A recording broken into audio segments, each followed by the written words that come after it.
Les regards qui s'attardent, les confidences qui fusent, comme si on se connaissait depuis toujours. Cette impression rare, presque magique, d'avoir enfin rencontré quelqu'un qui nous comprend, qui nous voit, qui nous fait vibrer. Au début, tout est intense. On croit que cette intensité est le signe. Elle dit la valeur du lien, sa profondeur, sa vérité. Pourtant, l'intensité des débuts ne garantit rien. Elle est une promesse, pas une preuve. Un feu d'artifice, pas une maison solide.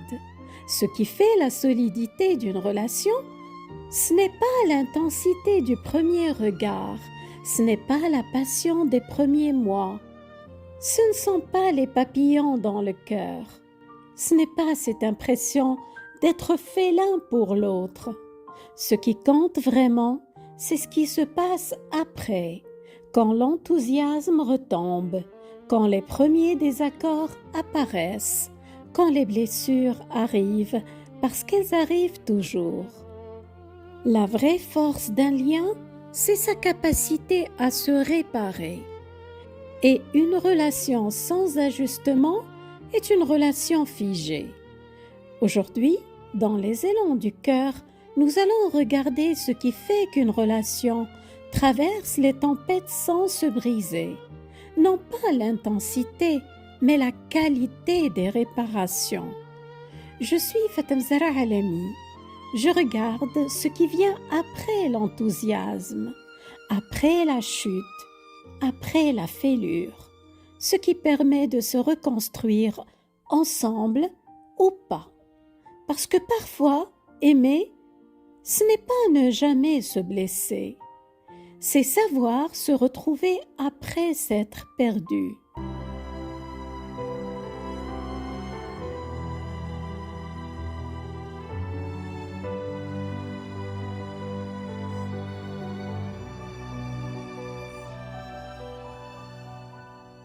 On a tendance à confondre intensité et profondeur. Une relation qui commence dans l'ivresse, les déclarations grandioses, les nuits blanches à parler, les promesses d'éternité. On pense que c'est une belle histoire, on pense que c'est solide. Mais l'intensité n'est pas un indicateur de solidité.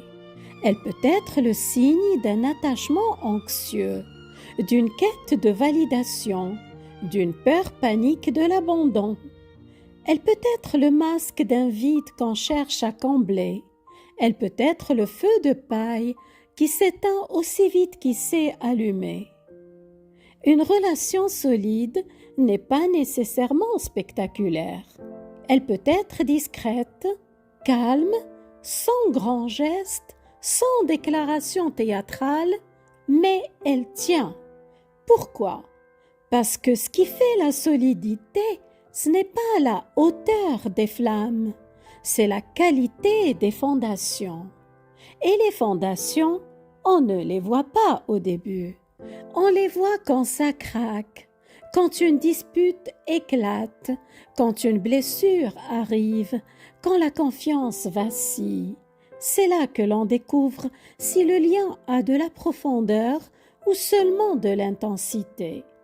Une relation ne devient pas réparable avec le temps. Elle l'est dès le départ, dans sa structure.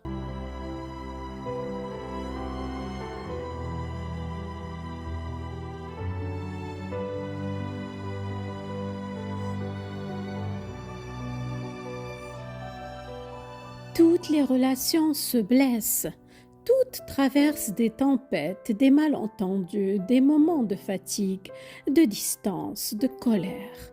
Ce qui distingue un lien vivant d'un lien qui meurt, ce n'est pas l'absence de blessure, c'est la capacité à la réparer. Dans un lien vivant, quand quelque chose casse, on cherche à réparer, on écoute, on s'excuse, on ajuste, on change. On ne laisse pas la blessure s'infecter. On ne fait pas comme si de rien n'était. On ne détourne pas le regard. Dans un lien qui s'éteint, les blessures s'accumulent, on les ignore, on les minimise, on les justifie.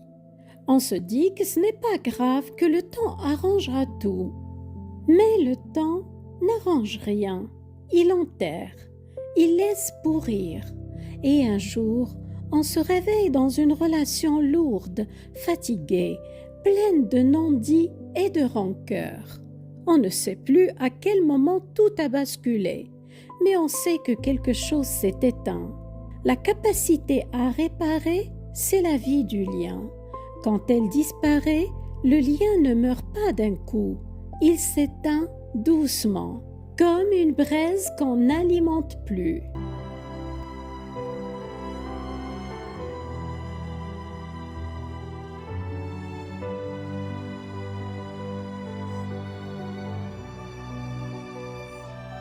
Réparer, ce n'est pas dire « je suis désolé » pour passer à autre chose. Une vraie réparation a des conditions précises. D'abord, reconnaître la blessure. Ce qui ne peut pas être reconnu ne peut pas être transformé. Pas la nier, pas la minimiser, pas la retourner. Reconnaître que l'autre a souffert, même si on n'avait pas l'intention de le blesser. La réparation commence par un simple constat. Ce que j'ai dit ou fait t'a fait mal. Sans mais, sans si tu n'avais pas fait, sans juger ni analyser l'autre. Là où il n'y a pas de reconnaissance, il n'y a pas de réparation. Puis, il ne suffit pas seulement de reconnaître, mais aussi de chercher à comprendre ce qui a blessé. Ce n'est pas toujours évident. Parfois, ce qui blesse, ce n'est pas le geste lui-même, mais ce qu'il a réveillé. Une peur, un souvenir, une insécurité. La réparation, c'est accepter de creuser un peu, de ne pas rester à la surface. Mais comprendre ne suffit pas encore à réparer. Il faut bien s'engager à ne pas recommencer. Quand tu exprimes quelque chose et en face il n'y a pas de reconnaissance, pas de « je comprends », pas de prise en compte, alors ton ressenti n'entre pas dans la relation. Une excuse sans transformation reste une formule vide. Ce qui répare réellement, ce sont les changements visibles dans la durée, pas par miracle, pas par promesse, par des gestes, des attitudes, des choix différents qui montrent avec le temps que quelque chose a réellement bougé. Enfin, laissez le temps au temps. Une fois la réparation faite, la confiance ne revient pas en un claquement de doigts. Elle se reconstruit lentement, fragilement. Celui qui a été blessé a besoin de voir dans la durée que la blessure ne se reproduira pas. C'est normal, c'est humain. Ce n'est pas ne pas pardonner, c'est apprendre à faire confiance à nouveau. Sans ces conditions, il n'y a pas de réparation, il y a juste des mots.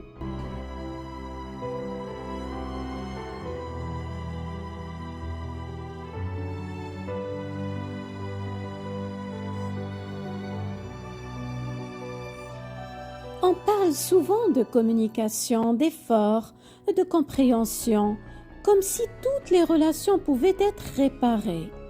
Mais ce n'est pas vrai. Il y a des relations où la réparation devient impossible. Non pas parce qu'on n'a pas assez essayé, non pas parce qu'on n'aime pas assez, mais parce que la confiance a été trop abîmée, parce que les blessures se sont trop répétées, parce que l'autre a promis 100 fois de changer, sans jamais rien changer. Parfois, la réparation est impossible parce que l'autre ne veut pas réparer. Il nie la blessure, il minimise, il retourne la situation, il fait porter la culpabilité à celui qui a souffert. Dans ce cas, on ne peut pas réparer seul, on ne peut pas construire un pont si l'autre ne donne pas. la peine de traverser. À chaque fois que tu exprimes quelque chose, tu reçois des explications, mais jamais de reconnaissance. Tu peux expliquer, reformuler, être clair, mais ce que tu ressens n'est jamais réellement pris en compte. On ne discute pas avec toi. On corrige ce que tu vis. On t'explique ce que tu ressens. On te dit que tu te trompes, que tu exagères, et ta réalité est remplacée par celle de l'autre. Quand, même après en avoir parlé, rien ne change, ce n'est pas une question de volonté, ni de gentillesse, ni même d'attachement. C'est une limite structurelle dans la relation. On ne répare pas une relation seule. Et sans ajustement, il n'y a pas de réparation. Parfois, la réparation est impossible parce que la blessure touche à quelque chose d'essentiel, le respect, la sécurité, la dignité. Certaines portes, une fois fermées, ne se rouvrent plus. Ce n'est pas un manque d'amour, c'est une question d'intégrité. Certaines relations ne sont pas juste abîmées, elles sont structurellement bloquées. Elles ont atteint un point de non-retour. Parfois, la réparation est impossible parce que la fatigue a pris le dessus. On a trop attendu, trop espéré, trop donné. Et même si l'autre changeait de main, on ne serait plus capable de le recevoir parce que l'usure a tout dévasté. Quand c'est toujours toi qui comprends, toi qui fais le lien, toi qui ajustes, les mêmes situations se répètent sans évolution, sans ajustement. À chaque fois que tu nommes un impact, l'autre explique, justifie, rationalise. La priorité n'est pas la relation, mais la protection de soi. Reconnaître que la réparation n'est plus possible, ce n'est pas un échec, c'est une lucidité. C'est accepter que ce lien, malgré tout ce qu'il a été, ne peut plus être ce qu'il devrait être. Et que parfois, la meilleure réparation, c'est de partir en paix. Quelqu'un peut être sincère, attaché, présent, et pourtant incapable de réparer. Une relation se répare quand deux personnes peuvent reconnaître, ajuster et rester en lien. Quand ce n'est plus possible, ce n'est plus une question d'effort.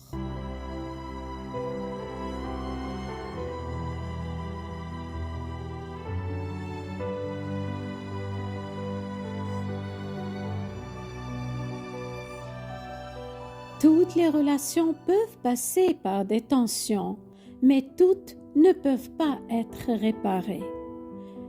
Au début, on croit que l'intensité est la preuve de l'amour, qu'une relation qui commence fort est une relation qui durera. Mais l'intensité des débuts n'est qu'un feu d'artifice. Il éblouit, il émeut, il fait battre le cœur, mais il ne construit rien. Ce qui construit une relation, c'est la qualité des réparations.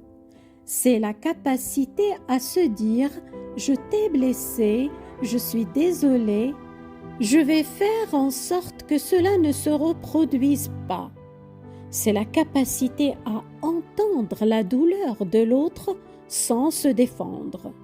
C'est la capacité à changer vraiment dans la durée. Une relation solide n'est pas une relation sans tempête, c'est une relation qui sait réparer ce que la tempête a abîmé, qui ne laisse pas les blessures s'accumuler, qui ose se regarder en face même quand c'est inconfortable. Alors, ne tombez pas amoureux de l'intensité, tombez amoureux de ce qui vient après, de la façon dont l'autre vous regarde après une dispute, de sa capacité à s'excuser sans se justifier, de sa volonté de changer, non pas par peur de vous perdre, mais par respect pour ce que vous êtes. Parce que l'intensité passe, ce qui reste, c'est la capacité à se réparer. Et c'est ça, le vrai amour. Prenez bien soin de vous. Les relations durables se construisent dans la sécurité, pas dans l'instabilité.